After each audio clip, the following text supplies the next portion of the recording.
Oh, hello there! Hello nurses and hello world. This is nurseniezl and welcome back to my channel.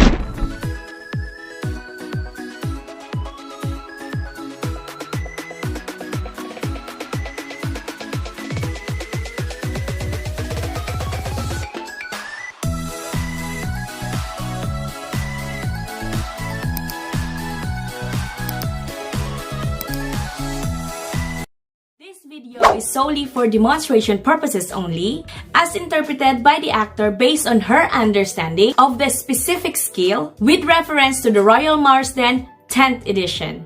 All information presented are public domain materials accessible to the relevant governing organization's website. Subtle similitude may be noticeable. However, this is not intended to be definitive guide to the NMC Part 2 Test of Competence or the Osce examination. This can be helpful materials for overseas nurses or internationally educated nurses to learn and adapt to the UK clinical setting and transition effectively into practice. So yes, you are right. According to the thumbnail of this video, today I'm gonna show you how to write an evidence-based practice with the topic bedside handover. But first, let us define what is a bedside handover. Well, according to the International Journal of Nursing Studies, bedside handover is the delivery of the nurse-to-nurse shift handover at the patient's bedside. Let me put it this way. So bedside handover or nursing bedside handover is acknowledged as a nursing practice implemented at the patient's bedside, and this is to improve communication safety during the shift change. So again, just a reminder everybody, evidence-based practice is a writing station. So all you have to do is to write in silence. You will be given 10 minutes for you to finish this station. You will be given a scenario with an answer sheet at the back that looks like this. In any scenario, here's my advice. All you have to do is to follow the marking criteria. Everything else will be easy. As you know, marking criteria is the Bible for Osce. It's the only way to pass your Osce exam. Still, if you want to know more, you can go to the NMC website, okay? I'm gonna flash it here in this screen.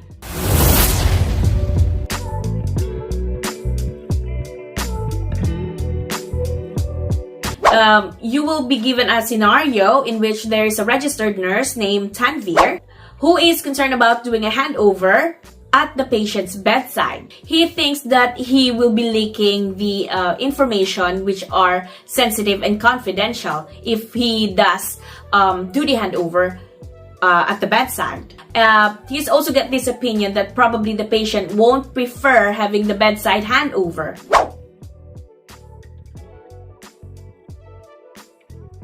So, what are we gonna do?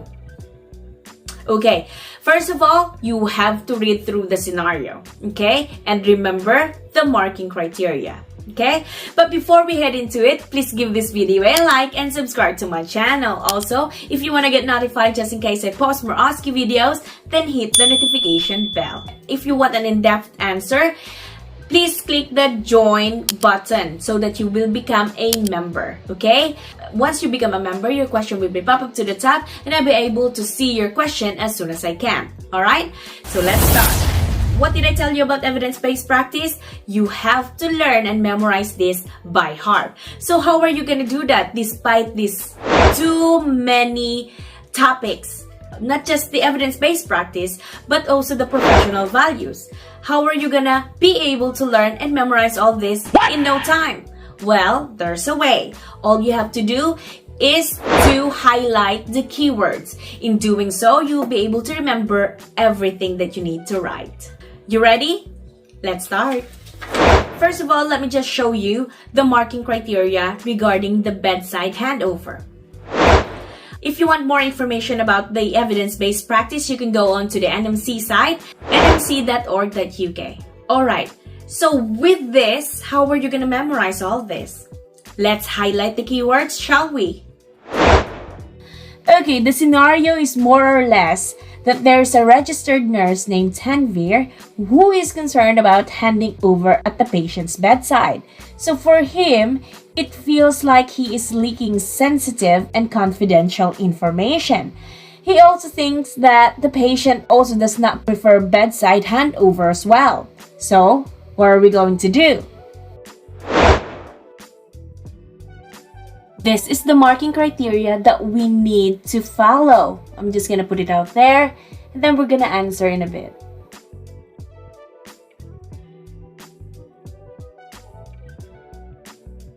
Alright, nurses, here's what you have to do first. You have to summarize the main findings of the article summary and draw conclusion, making recommendations for practice. And you have to remember to write clearly and legibly. Number 1, how about we highlight these words? Both prefer handover bedside. And then just add a little bit more in accordance to the marking criteria. As you all know, marking criteria is the Bible for passing your Osce exam. Number 2, yes, supports two-way communication. How about number 3? Give it a try. Rather than the nursing team present.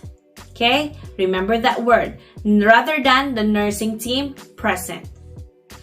And the next one would be, yes, sensitive information handed over quietly at bedside.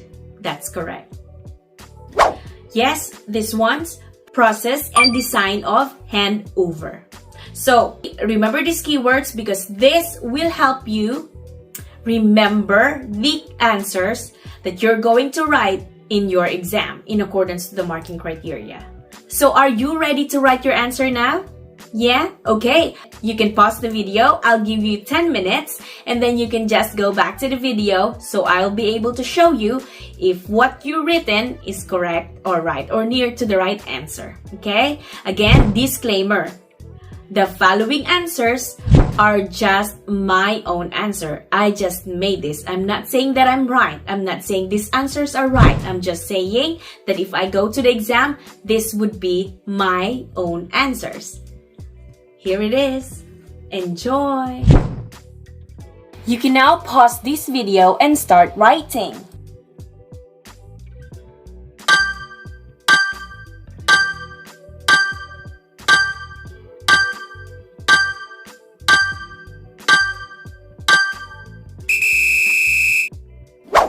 Again, nurses, you have to summarize the main findings of the article summary and draw conclusion from it, okay? As usual, you have to make recommendation practice in accordance to the study, okay?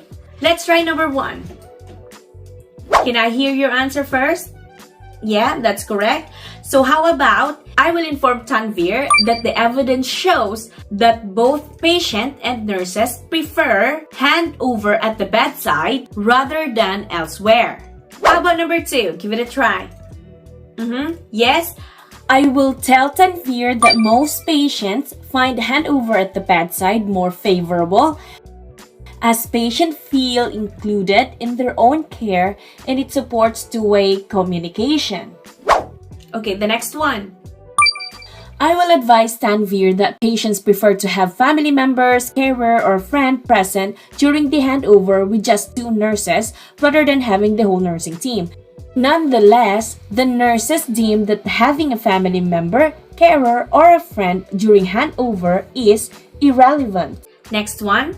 I will clarify to Tanvir that while patient conveyed weak preference for having sensitive information handed over quietly at the bedside, the nurse expressed otherwise. In fact, nurses want to hand over sensitive information away from the bedside.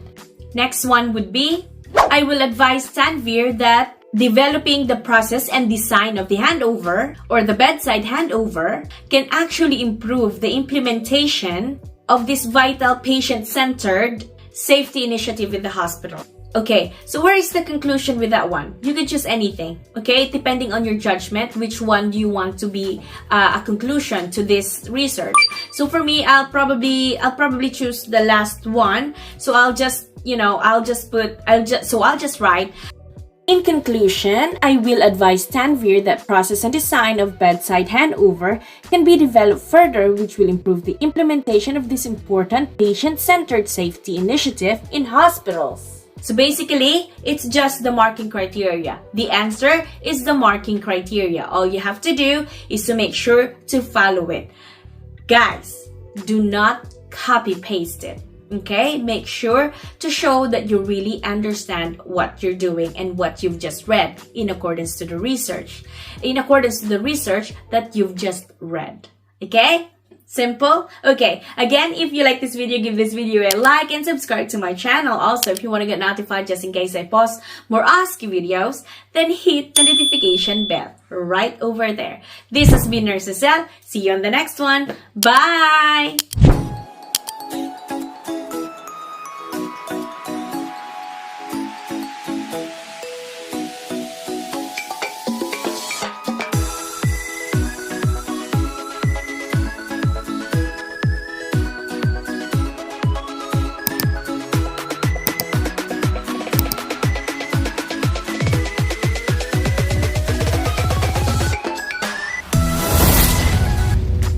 And now it's shout out time.